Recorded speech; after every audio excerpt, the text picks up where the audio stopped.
Doctor స్నేహ అన్నే Philip మాయమైన భారతీయ doctor. ప్రపంచం నిలిచిపోయిన రోజు సెప్టెంబర్ 11th. ఎంతో మంది చనిపోయారు. అలా చనిపోతుంటే ఏం చేయలేక చూస్తూ ఉండిపోయాము. కానీ ఒక అమ్మాయి, భారతీయ మహిళ డాక్టర్ ఆ టవర్ వైపు పరిగెత్తారు. తన ప్రాణం కోసం పట్టించుకోకుండా ట్విన్ టవర్స్ లో ఉన్న వారి కోసం తాపత్రయపడింది. ఆమె పేరే స్నేహ అన్నే ఫిలిప్. ఆ రోజు ఆమె హాస్పిటల్ డ్యూటీలో లేకపోయినా కానీ ఆపదలో ఉన్న వారి కోసం ఎక్కడో ఉన్న ట్విన్ టవర్స్ వైపు వెళ్ళిందని వారి కుటుంబ సభ్యులు నమ్ముతున్నారు. ఆ తర్వాత తను ఎక్కడా కనిపించలేదు.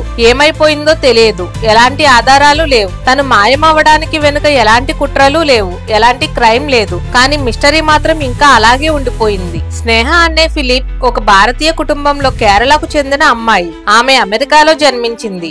అక్కడే పెరిగింది. చదువులో కూడా ముందుండేది. మౌంట్ సినై హాస్పిటల్ న్యూయార్క్ లో డాక్టర్ గా ఇంటర్న్షిప్ చేసింది. ఆమె భర్త కూడా డాక్టర్. అతని పేరు రొనాల్డ్ లైబర్మ్యాన్. వాళ్ళిద్దరూ న్యూయార్క్ సిటీ మాన్ హటన్ లో ఉండేవారు. స్నేహ చాలా బోల్డ్, ఇండిపెండెంట్, స్పాంటనస్, సెన్సిటివ్ గా ఉండేది. ఎవరికైనా సహాయం చేయాలంటే ఒక్క క్షణం కూడా ఆలోచించేది కాదు. అయితే 2001 సెప్టెంబర్ 10న స్నేహ హాస్పిటల్ డ్యూటీ పూర్తి చేసుకుంది. తర్వాత సెంచరీ 21 అనే షాపింగ్ మాల్ కి వెళ్ళింది. అక్కడ డ్రెస్లు, కొన్ని పర్సనల్ ఐటమ్స్ తీసుకున్నారు. సీసీటీవీ ఫుటేజ్ లో ఆమె క్లియర్ గా కనిపించింది. అదే తాను చివరిసారిగా బయట కనిపించిన క్షణం. అంతేకాకుండా ఆ రోజు రాత్రి ఇంటికి వెళ్లలేదు. ఫోన్ కూడా స్విచ్ ఆఫ్ చేశారు. తనకు ఏమైందో ఎలాంటి ఇన్ఫర్మేషన్ లేదు. 2001 సెప్టెంబర్ 11న ఉదయం 8:46 ఒక విమానం వరల్డ్ ట్రేడ్ సెంటర్ పైకి దూసుకెళ్లింది. 9:03 రెండో విమానం దూసుకెళ్లింది. కేవలం 3 గంటల్లో 2 టవర్లు కూలిపోయాయి.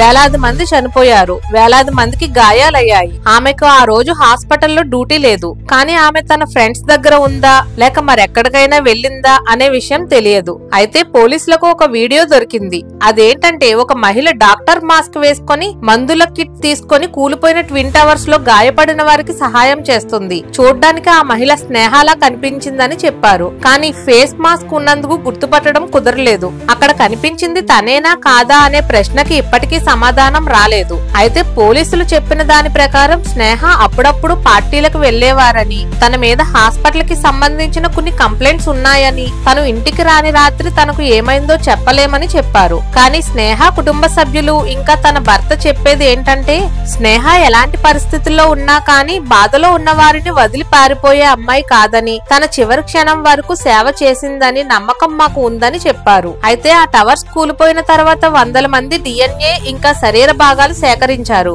కానీ స్నేహకి సంబంధించినవి ఏవీ దొరకలేదు. ఆమె చనిపోయిందా లేక ఎక్కడికైనా వెళ్లిపోయిందా అని ఎవరికి తెలియదు. సెప్టెంబర్ 9th తర్వాత అమెరికా ప్రభుత్వం ట్విన్ టవర్స్ లో చనిపోయిన వారి జాబితా రూపొందించింది. కానీ దాంట్లో స్నేహ పేరు లేదు. ఎందుకంటే స్నేహ టవర్స్ లో ఉందని చెప్పే సాక్ష్యాలు ఏవీ లేకపోవడమే. అయితే ఆమె భర్త, తల్లిదండ్రులు 10 సంవత్సరాల పాటు పోరాడారు. ఆమె సేవ చేసి చనిపోయిందని నమ్మకం మాకు ఉంది అని న్యాయస్థానంలో వివరించారు. 2011లో న్యాయస్థానం అన్ని సాక్ష్యాలు, వీడియో ఫుటేజ్లు పరీక్షించి స్నేహ అన్నే ఫిలిప్ ట్విన్ టవర్స్ దగ్గర సేవ చేస్తూ మృతి చెందింది అని తీర్పిచ్చారు. ఆ తర్వాత ఆమె పేరు అధికారికంగా 9/11 హీరోల జాబితాల్లో చేర్చబడింది. ఆమె చివరిసారిగా ఎక్కడ కనిపించిందో ఎవరికి తెలియదు. ఆమె చివరి మాట్లాడిన మాటలు ఏమిటో కూడా ఎవరికీ తెలియదు. ఆమె చివరి చూపు, చివరి నవ్వు ఎవరికీ తెలియదు. కానీ ఒకటి మాత్రం అందరికీ తెలుసు. చివరి రోజుల్లో స్నేహ తనకు తెలిసిన ఏకైక పని చేసింది. తను సేవ చేసింది. తన ప్రాణాన్ని కూడా పట్టించుకోకుండా ఎదుటివారి ప్రాణం కోసం ఆలోచించింది.